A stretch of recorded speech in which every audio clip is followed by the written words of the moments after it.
There we go. Menachos, base. If he slaughtered the two lambs intending to eat one of the loaves tomorrow, or he burnt the 2 tablespoons of frankincense intending to eat one of the arrangements tomorrow, but Yoshi says that loaf or that arrangement about which he expressed his intention is pigul, and one is liable to karas over it. And the second one is invalid, but the karas carries no penalty of karas. But the Kakaman say both are pigul, and one is liable to karas over them. If one of the loaves of one of the arrangements became tameh, Rabbi Yehuda says they should both go out to the place of burning, because the communal offering is not divisible. But the Kakaman say the one which is tameh remains in its state of tuma, but the one that is tahor is eaten. The total offering renders the bread pigul, but the bread does not render the total offering pigul. How so? If one slaughters the total offering intending to eat from it tomorrow, both it and the bread becomes pigul. However, if he intended to eat from the bread tomorrow, the bread becomes pigul, and the total offering does not become pigul.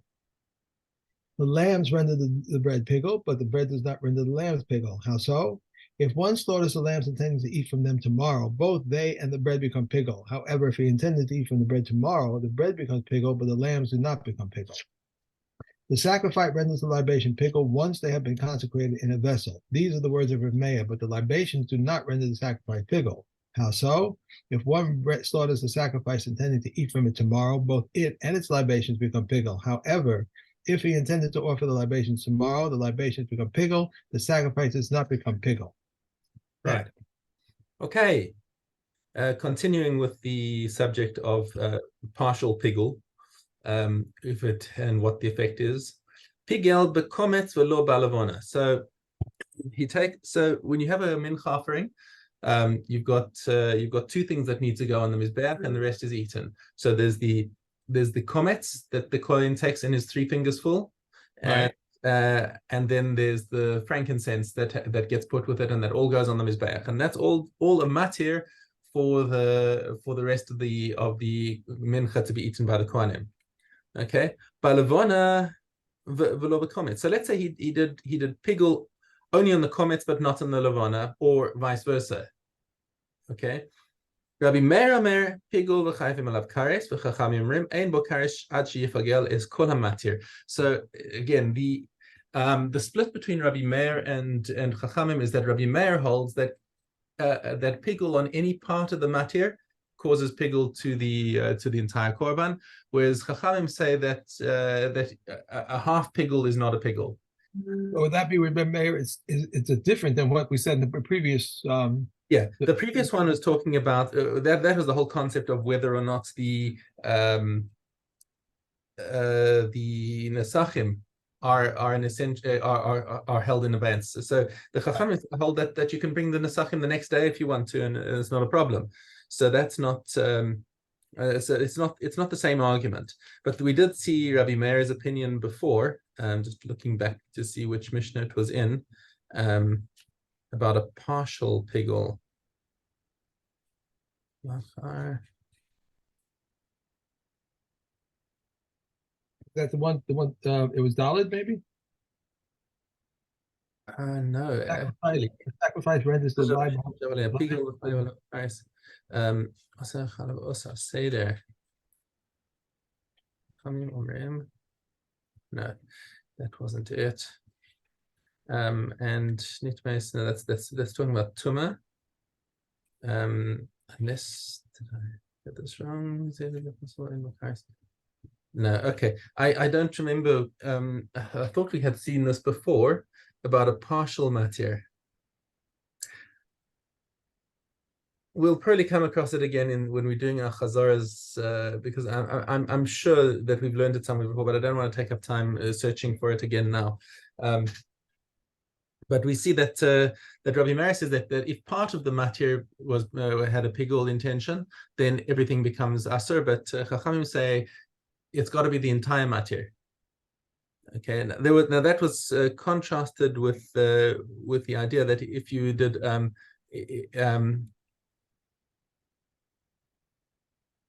never mind. Okay.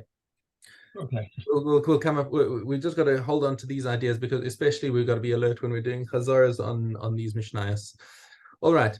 So Chachamim say there's no kares until he does pigul on everything. Modim chachamim l'Rabbi Meir b'minchas chote. Well, they agree when it comes to a sin offering that doesn't have levana in it, or minchas kanaos, and also the sota also doesn't have frankincense. She'im pigel b'kometz shu pigul v'chayim alav kares. Hakometz hu hamatir. When there is no frankincense, then the only matir is the kometz, and therefore it fits in with their view that was the entire matir, and therefore that is proper pigul.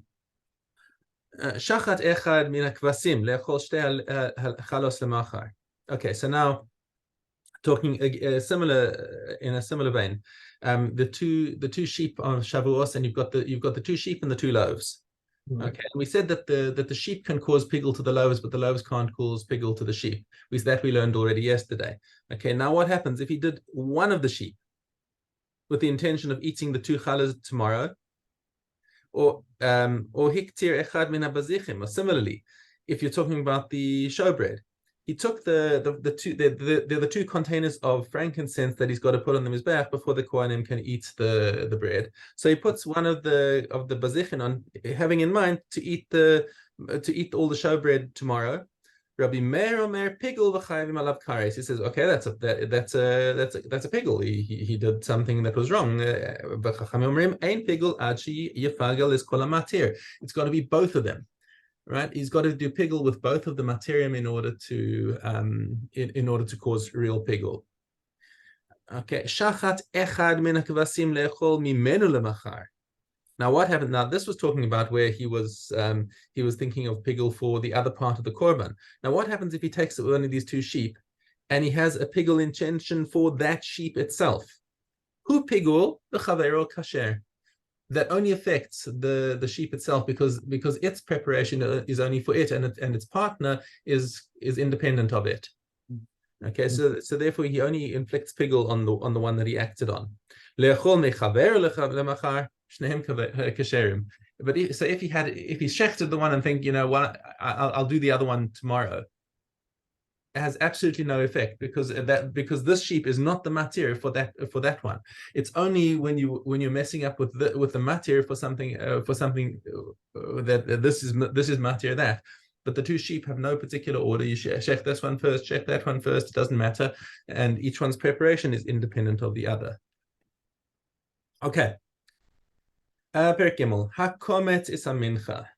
So now, going into the keeping up the parallels between Menachos and Zvachim, we say what kind of intention it causes pigul. Somebody does kmitza, so the kohen who does the kmitza has intention le'echol davar she'ein dako le'echol. Thinking, I'm going to eat part of this korban that's not normally eaten, or lahaktir davar she'ein darko lahaktir, or to burn something that's not normally burned. This is kasher.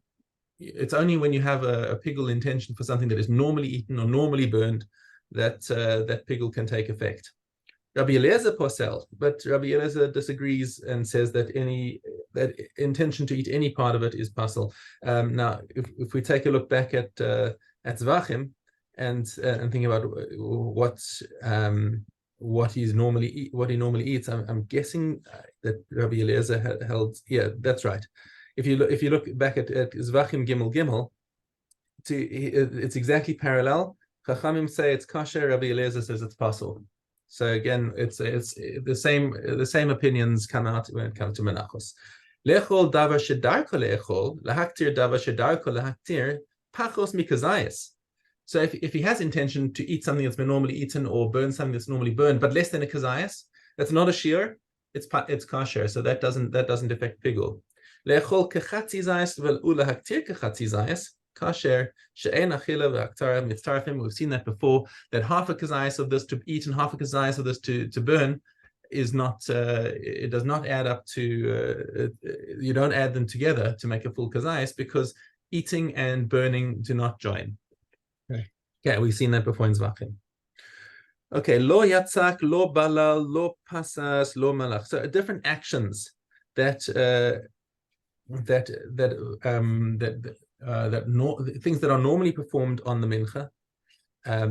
So depending on what type of mincha offering it is, you first put the oil in the container and then you mix it up, or you pour it on top of the mincha offering. There are 4 different types of mincha offerings that are baked or fried or whatever, and it depends what the recipe is, but all of them involve some form of putting the oil in the pan or mixing it properly or breaking it into pieces depending on how it's baked, or putting salt, waving it, or bringing it and touching it to the corner of the mizbeach. Or pitim merubos, or he broke it up into more pieces than is customary. Velo meshachan, or he didn't put the oil on the pieces of wafer at the end. Ksheros. This is not a psul. It's just the recipe, okay? And failing to do the recipe exactly does not invalidate the korban. Nis arev kumtza bekometz chaverta. Now, what happens if there are 2 people brought menachos, and the kohen took a kometz from each? 2 kohanim went and took a kometz each, and they were walking together to the mizbeach, and one tripped and fell, and the other one fell, and the kometz fell on the ground. Both of them got mixed up together. Okay, so you got 2 kamatzim that have been mixed up together, and they can scrape it all together back into a kli or something. Okay, what do they do? Okay, or basically it's going to come out okay, because all of it is meant to go on the mizbeach anyway. It doesn't matter if it's mixed up when you put it in. Similarly, b'minchas kohanim, if it gets mixed up, if the kometz of a Yisrael gets mixed up with the mincha of a kohen, remember the mincha of a kohen gets entirely burned. Okay, or b'minchas kohen hamashiach, or the offering of the kohen gadol. Okay, b'minchas nesachim, or with a mincha of nesachim that's also entirely burned. Minchas nesachim is which comes with when it's flour that comes along with the behemoth, because that entire thing gets burned on the mizbeach. Okay, all kosher, because everything just gets thrown on the mizbeach anyway and burned. So it doesn't matter if it has to have its own little pile. It's all gets thrown onto the fire. Okay, Rabbi Yehuda there. B'minchas kohen mashiach or b'minchas nesachim pesula. Sorry, it doesn't work if it's if it gets mixed up with the kohen gadol or with the mincha that comes as a libation as a secondary to the korban. Why? Shezo b'lila sa'ava v'zo b'lila sa'raka. V'hen bolos zomizo. Why? Because the amount of oil that gets mixed with the flour is different depending on the korban. So if you have a different consistency of flour getting mixed with a different consistency of flour, it's gonna mess up the amount, the consistency, and therefore, and he says that consistency is a requirement, and it will puzzle the korban if you get 2 different types of 2 different consistencies mixed up together. Okay. Kahati doesn't give a psak, but as is usual, when you have a Chachamim versus Rabbi Yehuda, the halacha will follow the Tanna Kama, I expect. Okay, and No, it's okay. Okay, good. We're on to and that's it. It's the Chazara from Yud Gimel Gimel.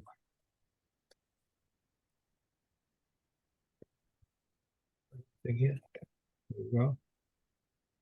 Yud Gimel Gimel, right? Yeah. All right. Oh, in Menachos, right? Hold on, wait. No, I beg your pardon. I must have not moved my bookmark yesterday. Yes, it is. Sorry, no, it is Yud Gimel Gimel. Carry on. Why don't I have it? Zvachim. Zvachim. Menachos, There's a Menachos. Sorry, no. Oh yeah, Yud Gimel Gimel. Right here. Okay. There are stringencies to slaughtering over offering up and to offering up over slaughtering. The stringency of slaughtering is that if one slaughters for a commoner, he is liable, whereas one who offers up for a commoner is not liable. The stringency of offering up is that 2 people who held a knife and slaughtered are not liable, whereas if they held the limb of an offering and they offered it up, they are liable. The one offered up and again offered up and again offered up he is liable for every act of offering up. These are the words of Reb Shimon, and Reb Yossi says he is liable only once. There is one is not liable unless he brings it to the top of the altar, and Reb Shimon says even if he offered it up on a rock or a stone, he is liable.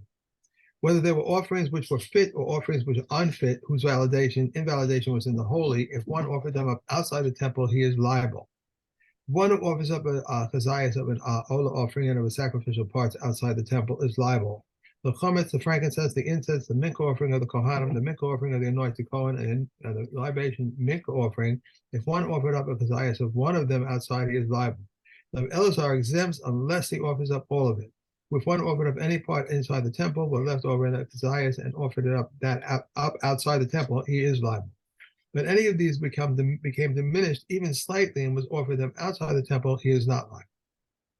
If one offers up offerings and the sacrificial parts outside the temple, he's liable. A mincha offering whose chometz has not been separated and one who offered it up outside the temple is not liable. If one separated its chometz and the chometz then found its way back into it and he offered it up outside the temple, he is liable. Okay.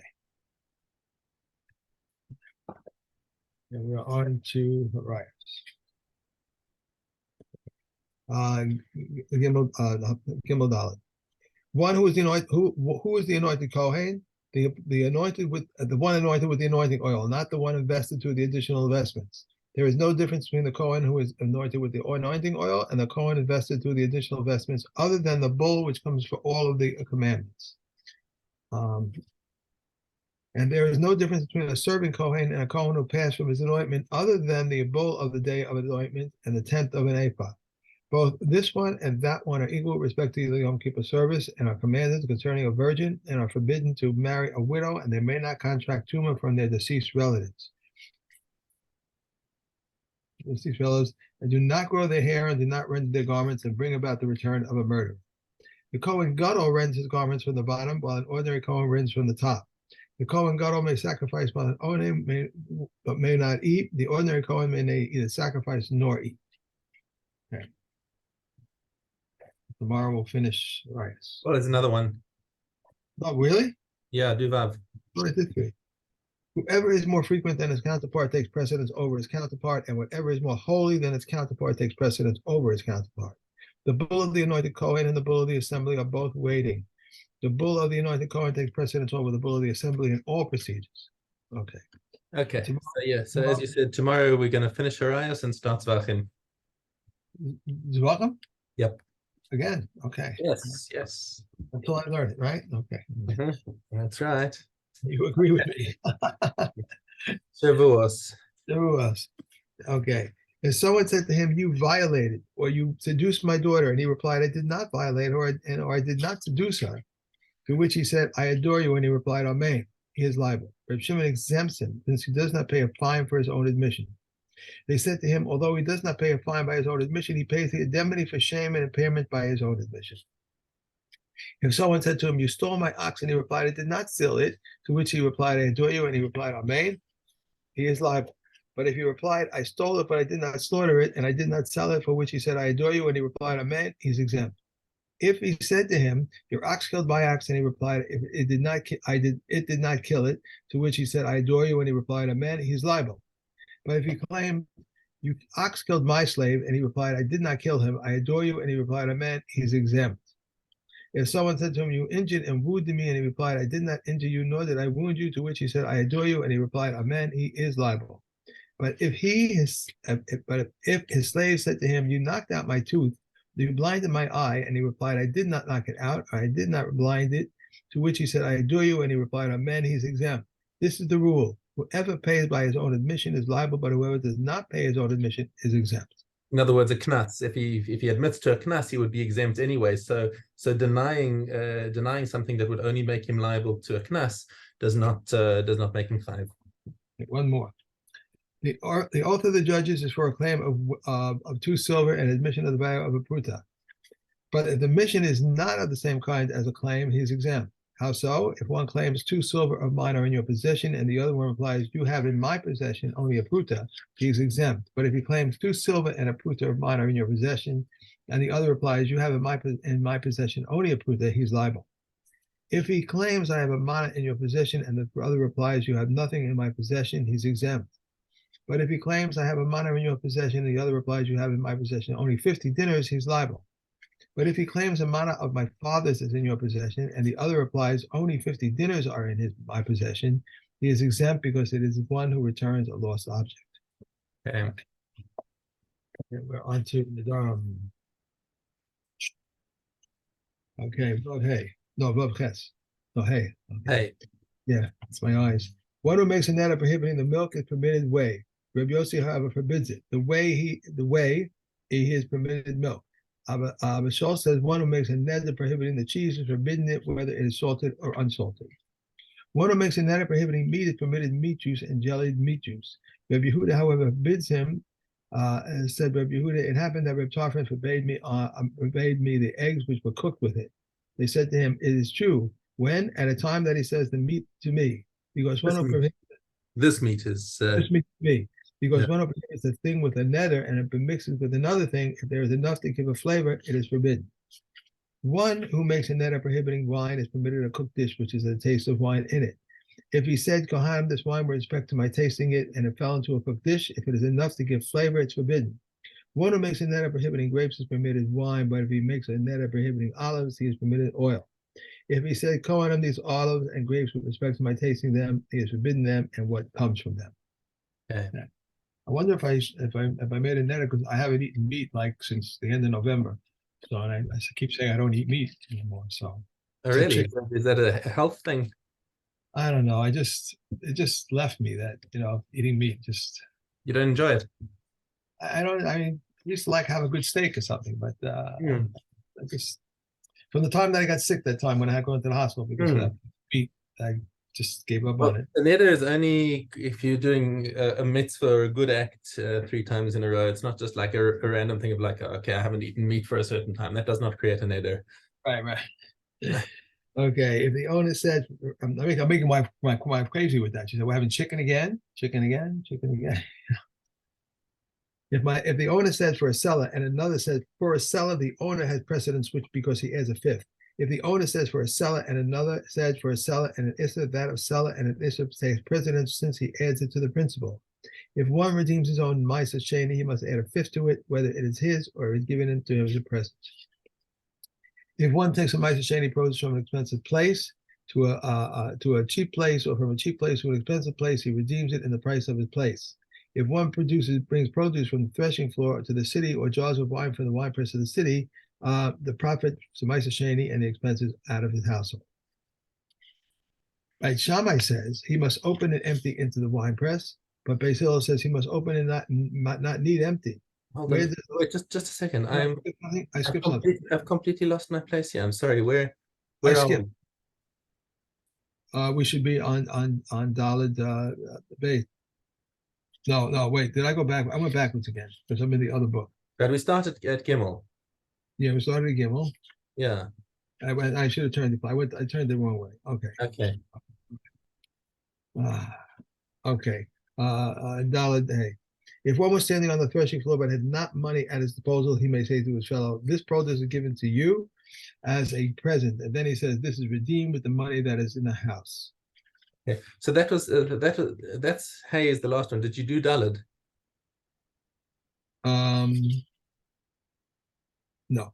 Okay, just cunningly regarding Maisa Sheni. How so? A man says to his son or daughter who are of age and to his Hebrew manservant or maidservant, here is the money and redeem for yourself this Maisa Sheni. But he cannot say so to his son or daughter who are minors, or to his Canaanite manservant or maidservant because because their hand is as his hand. Okay. That's that. Okay. And finally, Nagoim. Okay. Dollar. A Baharis larger than a grist contain more than a lentil of living skin. If they grew or receded, the Baharis is tame as long as they did not recede below the minimum size. A Baharis the size of a grist is surrounded by living skin, the width of a lentil, and another Baharis is outside the living skin. The inner one is combined and the outer one is confirmed. Said Rabbi Yossi, the mikya is not a symptom of suma for the outer negative since a Baharis is inside it. If the mikya receded or disappeared, Rabbi Yamal says if it's diminished on the inner side and then the side of expansion for the inner nega and the outer nega becomes tahor. But if it diminished from the outer side, the outer nega becomes tahor and the inner nega becomes fine. And Rabbi Kiva says either case is tahor. Said Reb Shimon, when is this true? When it's exactly the size of a lentil. If it was larger than a lentil, the extra area is a symptom of expansion for the inner nega, and the outer one is tummy. But if it contains a dull white blemish smaller than a lentil, it is a symptom of expansion for the inner one, but not the outer one. Okay. All right. Okay. One more. That's it? No, that's it. That's it. All right. Shoyach, and I'm going to run. I'm going to actually quickly. Oh, you have to run. Okay. Yeah. It's one of my favorite order from that fish place. Okay. All right, Cheers. people.